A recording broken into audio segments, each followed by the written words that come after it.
देवी सुक्तेन स्नानम् ओम अहं रुद्रेभिर्वसुभिश्चराम्यहमादित्यैरुतविश्वदेवैः अहं मित्रा वरुणो भा बिभर्म्यहमीन्द्राग्निम् अहमश्विनो भा अहं सोममाहनसां बिभर्म्यहं त्वष्टारमुतपूषणं भगम् अहं दधामि द्रविणं हविस्मते सुप्राप्ये ये ये ये यजमानाय शृण्वते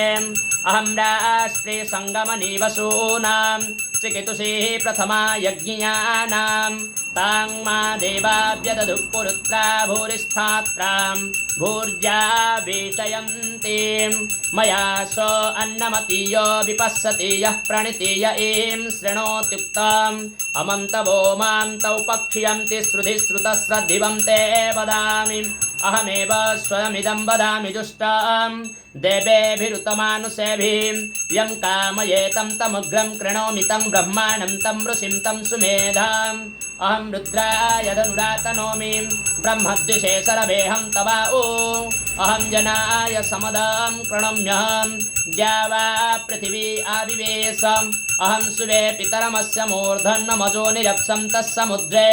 ततो वितिष्ठे भुवनानि विश्वम् तामों द्याम वर्ष्मणोपस्पृशामि अहमेव वात इव प्रवां म्यारभमाणा भुवनानि विश्वां परो दिवा पर एनां पृथिव्यै तावती महिनां सम्बभूवम् ओम उत्तिष्ठ पुरुषेतिं सुपेशि भयं मे समुपस्थितं यदि शक्यमशक्यं हुन्दुं दुर्गे भगवति समयं भगवती काळुवासिनि नवदुर्गायै महास्नानं समर्पयामि नमस्कार करहं शरणागत दिनारतं परित्राणपरायणे सर्वस्यारति हरिदेवी नारायणे नमस्तुते ओम सर्वमंगलमंगल्ये शिवे सर्वार्थसाधिके शरण्ये त्र्यंबके गौरी नारायणि नमस्तुते ओम सर्वबाधाप्रशमनं त्रैलोक्यस्याखिलेश्वरीं एवमेव त्वया कार्यम् मस्मद्वैरी विनाशनः।